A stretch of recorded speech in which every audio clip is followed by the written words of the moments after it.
ሐረሪን አይታችሁ ከሆነ ሐረር ከተማ ሐረሪ ላይ የሰሩት ስራ እውነት ለመናገር በጣም ኢምፕሬሲቭ ነው ከአዲስ አበባም በላይ። ለምን አዲስ አበባ ይብዛም ይነስም እንደተባለው ብዙ አመራር አለ፣ ብዙ አይን አለ፣ ብዙ አጋዥ ይኖር ይችላል። እነሱ በራሳቸው አቅም በሌለ ሪሶርስ ያንን ህዝብ አንቀሳቅሰው ያስገኙት ውጤት ለብዙዎቻችሁ ትምህርት ይሆናል። ሐረሪ ተለውጦ አሶሳ ወይም ቦንጋ ወይም ጋምቤላ ባይለወጥ እውነተኛ ልብ ያለው ሰው መገምገም ነው። የሐረሪ ሪሶርስ እና የአሶሳ ሪሶርስ የሐረሪን ሰውና የጋምቤላን ሰው መፈተሽ ነው።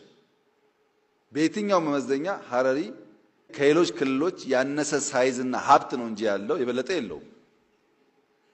ባነሰ ገንዘብና ሰው እንደዚያ ያለውን ታሪካዊ ስራ መስራት ከቻሉ ሁላችንም ጋር ይቻል ነበር ማለት ነው።